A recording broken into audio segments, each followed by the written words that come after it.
Saudari-saudara terkasih, khususnya teman-teman muda, saya cukup sering mendengar pengalaman dari teman-teman muda juga banyak umat.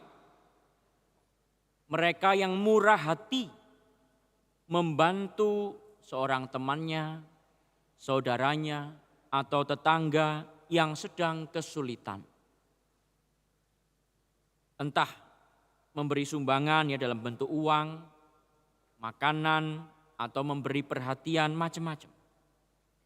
Tapi kemudian orang yang kita bantu itu, orang yang dibantu itu lama-lama malah menuntut pemberian itu. Kalau enggak diberi malah marah-marah. Aneh kan? Orang yang tak tahu terima kasih. Dan itu menjengkelkan. Apa yang terjadi di situ? Di beberapa orang yang dibantu tadi merasa bahwa apa yang kita berikan kepada mereka adalah haknya. Haknya dia. Dan memberi seolah-olah adalah kewajiban kita. Akibatnya orang yang kita bantu malah menuntut. Seolah-olah itu haknya mereka dan seolah-olah pemberian itu adalah milik dia. Padahal yang kita berikan kepadanya adalah kemurahan hati. Kemurahan hati kita. Kemurahan hati orang lain yang tidak bisa dituntut, tidak bisa dipaksakan. Namanya juga kemurahan hati. Saudari-saudara dan teman-teman muda terkasih, kalau tidak hati-hati, relasi kita dengan Tuhan Yesus bisa seperti orang yang dibantu tadi, tapi tak tahu terima kasih. Tuhan Yesus itu begitu murah hati dan berlimpah berkat bagi kita. Tapi kita lupa bahwa segala hal yang kita dapatkan dalam hidup ini berasal dari pemberian dan kemurahan hati Tuhan. Akibatnya apa? Kita merasa segala berkat ini adalah hak kita, usaha kita, milik kita. Padahal bukan. Semua itu milik Tuhan Yesus. Hidup kita ini, setiap hembusan nafas adalah juga berkat dan anugerah Tuhan Allah.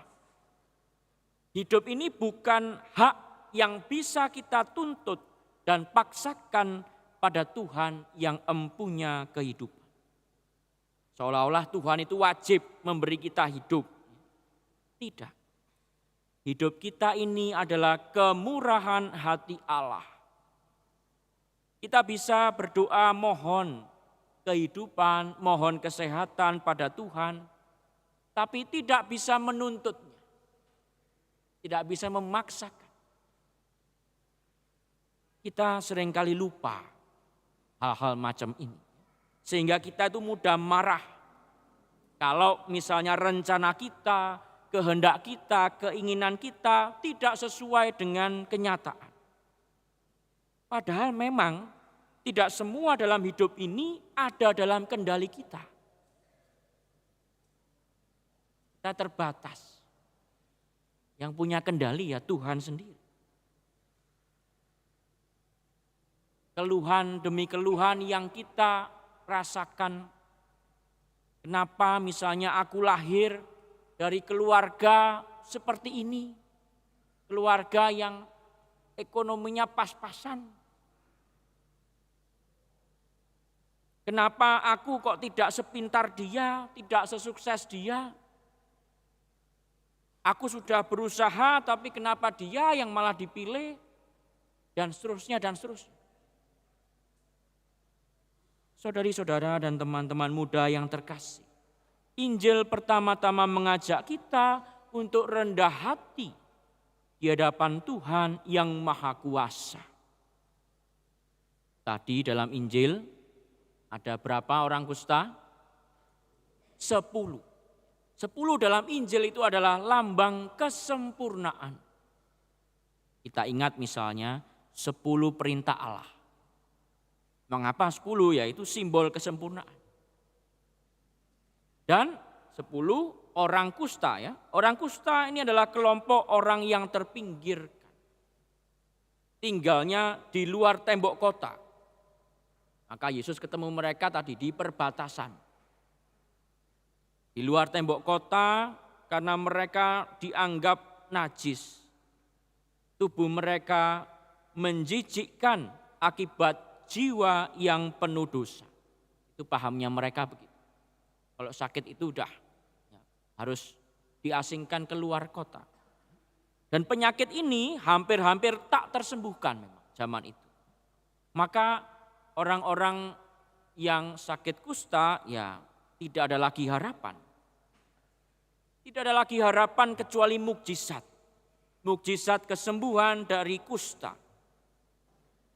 Nah, barangkali itu setara mukjizat membangkitkan orang dari mati. Karena kayaknya enggak mungkin terjadi.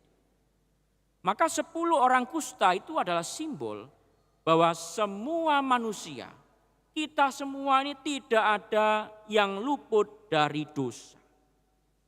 Kita ini tidak ada yang sempurna dan berada dalam situasi di mana kita tidak mampu menyelamatkan diri kita sendiri. Kecuali terjadi mukjizat. Penting kesadaran bahwa kita ini adalah orang kusta. Dalam arti yang rohani. Penting kesadaran itu karena kita tak terselamatkan akibat dosa-dosa kita, akibat kelemahan-kelemahan kita. Hidup kita hancur, namun kita diselamatkan, diberkati, diberi anugerah, diberi mukjizat oleh Tuhan sehingga kita sembuh. Sehingga kita hidup dalam penuh rasa syukur. Jika kita tidak menyadari bahwa diri kita pendosa yang disembuhkan dan dicintai Allah, kita tidak akan pernah sembuh secara total. 9 orang kusta yang disembuhkan Yesus memang tetap sembuh secara fisik karena belas kasih Allah. Tapi sayang, mereka belum sembuh secara total karena jiwa mereka belum pulih seutuhnya. Mereka kembali sehat, tapi jiwanya masih sakit. Jiwa yang sakit adalah jiwa yang tidak pernah bersyukur. Hidupnya tiap hari mengeluh terus. Dan bacaannya adalah kitab ratapan, meratap. Tak pernah mau kalah, karena enggak pernah puas. Iri terus, maunya menang sendiri. Ada cerita di suatu kompleks perumahan, ada 2 ibu-ibu bertetangga yang tidak pernah bersyukur hidup. Mereka merasa bahwa tetangganya itu selalu lebih baik dalam hal apapun. Rumput tetangga nampak lebih hijau. Sehingga mereka selalu saling iri dan tidak mau kalah satu sama lain. Tiap hari bertengkar terus isinya. Suatu hari mereka berdebat. Tentang apa? Tentang anjing siapa yang lebih hebat. Yang satu ngomong, tahu enggak? Anjingku itu hebat sekali. Setiap pagi kalau loper koran datang, anjingku langsung ambil, kasih ke aku. Yang satu enggak mau kalah. Ya elah, itu doang mah. Hebatan juga anjingku. Kamu enggak tahu anjingku setiap hari itu beli susu di toko sebelah. Terus dikasih ke aku. Wah, yang satu masih enggak mau kalah. Loh, kalau itu sih aku sudah tahu. Tahu dari mana kamu? Ya, anjingku yang cerita. Kasih tahu. Nah, ini sudah sangat aneh ya, tidak masuk akal. Nah, ini orang yang sakit. Jiwanya dalam arti itu. Mulai enggak masuk akal. Tapi bisa terjadi di tengah-tengah kita. Pikiran-pikiran yang katakanlah tidak masuk akal macam. 1 orang kusta yang kembali pada Yesus memuliakan Yesus dan berlutut di hadapan kaki Yesus, dialah yang sembuh secara total, baik badan maupun jiwanya.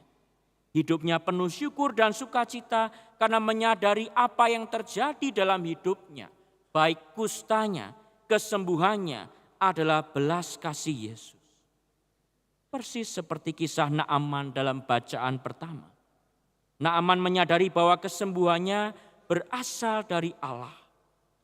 Maka Naaman berkata, "Hamba-Mu tidak lagi akan mempersembahkan korban bakaran atau korban sembelian kepada Allah lain, kecuali kepada Tuhan, Allah Israel."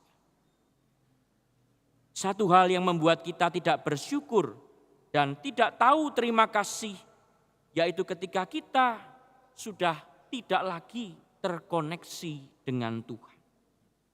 Kita lama-lama lupa, enggak lagi pernah menjalin relasi dengan Tuhan dalam doa, tidak lagi merenungkan kitab suci, mulai malas ke gereja, takut melayani, takut terlibat. Lama-lama yaitu lupa Tuhan. Lupa akan belas kasih Tuhan dalam hidup ini. Kita tak tahu lagi bagaimana hidup penuh syukur. Overthinking tiap hari, cemas berlebihan, stres berkepanjangan. Isinya cuma marah-marah setiap hari dan mengutuk orang lain. Oleh karena itu, teman-teman muda, mari kita terus terkoneksi, stay connected dengan Tuhan. Dan menjadi pribadi yang tahu terima kasih. Pribadi yang penuh syukur dan gembira dalam menjalani hidup yang tidak selalu mudah ini. Amin.